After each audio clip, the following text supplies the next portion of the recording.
রাজশাহীর শহরতলি সে এক অনবদ্য সুন্দর গ্রাম। একদম শহরের বিল্ডিংগুলোর ঠিক চারপাশে একটু দূরে গেলেই এই চমৎকার গ্রামীণ জীবন আপনি দেখতে পাবেন। পুরোপুরি গ্রামে গেলে আপনি যে ফসলের ক্ষেত, আপনি যে গাছপালা, আপনি যে নালা, আপনি যে জলাশয় দেখতে পাবেন, তার পুরোটাই শহরের চারপাশেই আছে। এবং এই জায়গাগুলো এতটাই উর্বর যে এখানে যে ফসল লাগানো হয় সেই ফসলে চমৎকার সবুজ এবং প্রাণবন্ত হয়ে ফুটে ওঠে। দেখুন, মাঠের মধ্যে আমরা যাচ্ছি, কি অসাধারণ! এবং উপর থেকে দেখতে যে কত ভালো লাগবে। চলুন একটু উপরে যাই। দেখুন, আস্তে আস্তে ফসলের ক্ষেত পেরিয়ে দূরে চিকচিক করছে সাদা সাদা ভবনগুলো। এগুলো সব শহরেরই ভবন। আমরা বলছিলাম না যে এই শহরের একদম পাশেই রয়েছে এই সুন্দর গ্রামীণ জীবন, যা দেখলে আপনার মনটা দুদণ্ডের জন্য চমৎকারভাবে আপ্লুত হয়। আপনার ফিরে যেতে ইচ্ছে করে সেই ছোটবেলায় যেখানে আপনি বড় হয়েছেন।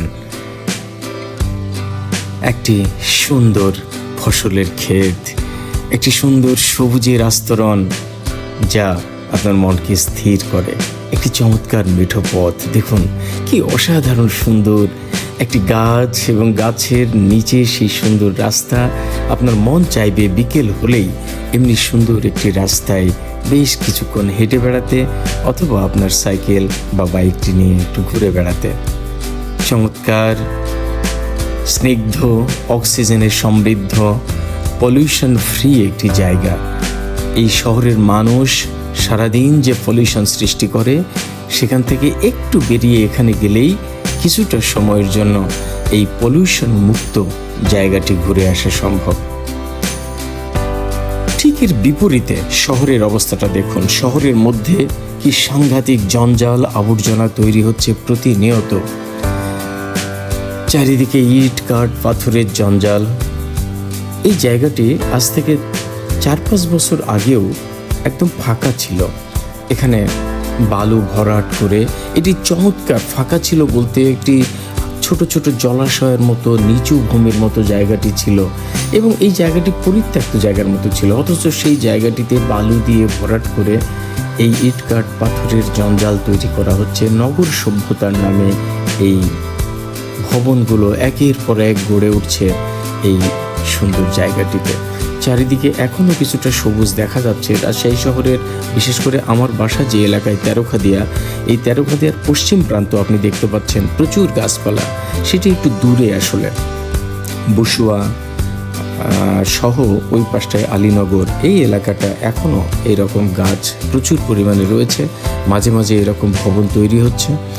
আর এই যে যেটি হাউজিং, সেই হাউজিং প্রপার্টিটা আমাদের বাসা থেকে মাত্র 3-4টি ভবনের পরেই উত্তর পার্শ্বে, এবং সেইখানে এইরকম সুন্দর এখনও ফাঁকা জায়গা কিছুটা পড়ে আছে। বাট এই ফাঁকা জায়গা কতদিন থাকবে কে জানে। দেখুন, ছেলেরা এখনও এই মাঠে ক্রিকেট খেলছে। এখানে বসে গ্রামের লোকজন বিকেলে সন্ধ্যায় আড্ডা মারে, গল্প করে, কিছুটা সময় কাটানোর পরিবেশ পাচ্ছে। কিন্তু আর কিছুদিন পর এই পরিবেশ হয়তো আর পাবে না।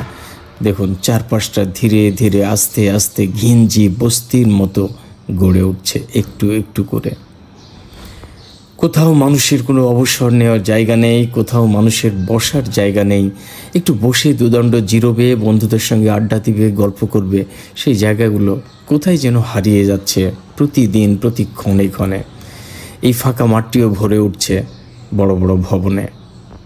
এখনও কিছু জায়গা ফাঁকাও দেখা যাচ্ছে মাঝে মাঝে। এই জায়গাগুলোও হয়তো আগামী 2-1 বছরের মধ্যেই এরকম ভর্তি হয়ে যাবে।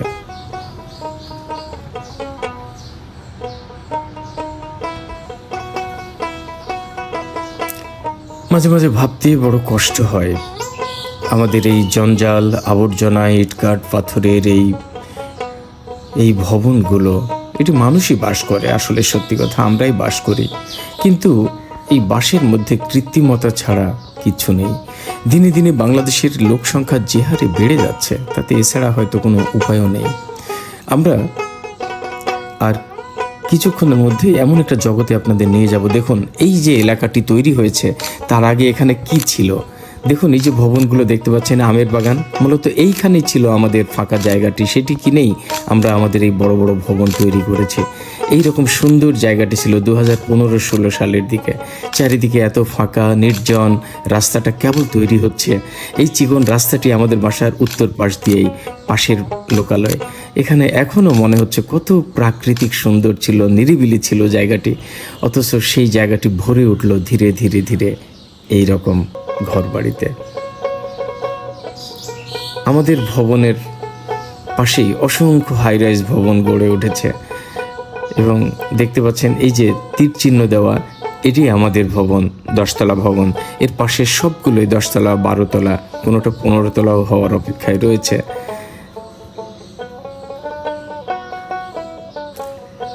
আমরা প্রতিদিন নগর জীবনে নিজেদের নিষ্পেষিত করে তুলছি। বাতাস ঠিকমতো প্রবাহিত হতে পারে না, তাপ দিন দিন বেড়ে যাচ্ছে, আর কৃত্রিমতা তো রয়েছেই। এছাড়াও দ্রুতগামী গাড়ির হর্ন, যান্ত্রিক সভ্যতার কোপানলে পড়ে আমরা নিষ্পেষিত হয়ে যাচ্ছি। চলুন এই নগর ছেড়ে আবার আমরা একটু সেই গ্রামের দিকে যাই, যেখানে রয়েছে অবারিত শান্তি, যেখান থেকে খাবার আসে এবং যে খাবার উৎপাদিত হয় যে মাটি থেকে, সেই ভূমিতে আবার আমরা ফিরে যাই। যেখানে পাখিরা এখনও কিচিরমিচির করে গান গায়, যেখানে সাধারণ কৃষকেরা এই মাঠেই তাদের সমস্ত দিনের ক্লান্তি ধুয়ে মুছে দিয়ে বাড়ি চলে এসে বিশ্রাম নেয়। এখানেই তারা ফসল ফলায়, তাদের পেশিকে কাজে লাগায়, এখানেই তারা সেচ দেয়। এই মাটি থেকেই উৎগৃহীত হয় সেই ফসল, মাটি থেকেই উঠে আসে সেই ফসল যা খেয়ে আমরা জীবন পাত করি, অর্থাৎ আমরা বেঁচে থাকি। এই মাটি দিন দিন হারিয়ে যাচ্ছে আমাদের চারপাশ থেকে। এই সবুজ, এই ফাঁকা ভূমিগুলো উজাড় হয়ে যাচ্ছে। অত্যাধিক জনসংখ্যার দেশ বাংলাদেশ, এখন প্রায় 20 কোটি মানুষ। এই ছোট্ট 1,43,000 বর্গ কিলোমিটারের এলাকা দিন দিন ভরে উঠছে শুধু মানুষে আর মানুষে। আমি জানি না এর সমাধান কিভাবে হবে। এই ছোট্ট দেশটিতে আগামী দিনে ফসলের ক্ষেত আদৌ থাকবে কিনা, এখানে কিভাবে শিল্পায়ন হবে, কিভাবে এখানকার মানুষ বেঁচে থাকবে, পুরো খাবারের উপরে কি আমাদের আমদানির উপরে নির্ভরশীল হতে হবে কিনা, এর কিছুই জানি না। আমরা এগোচ্ছি সামনের দিকে অসংখ্য সমস্যা নিয়ে। আমাদের বেকারত্ব বেড়েছে, আমাদের আরও অন্যান্য অনেক সমস্যা বেড়েছে। রোগ শোকে আমরা জর্জরিত, হসপিটালগুলোতে গেলে পা ফেলার জায়গা থাকে না, সিঁড়িতে পর্যন্ত রোগী শুয়ে থাকে, মেঝে তো দূরেই থাক। তার মানে আমরা প্রতিনিয়ত অসুস্থ হচ্ছি, একের পর এক অসুস্থ হয়ে আমরা প্রতিটি বাড়িতে, প্রতিটি মানুষ দিনানিপাত করছি এই রোগ শোক জরার সঙ্গে। সুস্থতা আমাদের থেকে হারিয়ে গেছে বহুদূর। সেই তুলনায় গ্রামের মানুষ এখনও মনে হয় অনেকটা সুস্থ, অনেক বেশি বছর বয়সেও তারা আমাদের মতো এত রোগা নয়। চলুন না এই সুন্দর রাস্তাটি দিয়ে কিছুক্ষণ এগিয়ে যায়। কি সুন্দর না লাগছে। মাঝে মাঝে মনে হয় এমনি রাস্তার পাশে বিকেলে গিয়ে একটু ঘাসের উপরে বসে থাকি, কি সুন্দর সময় কাটে। বন্ধু বান্ধব নিয়ে এইরকম ঘাসের উপরে বসে একসময় থাকতাম যখন গ্রামে থাকতাম। কলেজ থেকে ইউনিভার্সিটিতে গিয়ে গ্রামে গিয়েই যেতাম, বন্ধুদের নিয়ে নদীর পাড়ে গিয়ে ঘাসের উপরে বসে থাকতাম, ফসলের ক্ষেতের ফাঁক দিয়ে হাঁটতাম। বন্ধুরা, আজকের মতো এখানেই রাখলাম। ভালো থাকবেন সবাই, আবার দেখা হবে। আল্লাহ হাফেজ।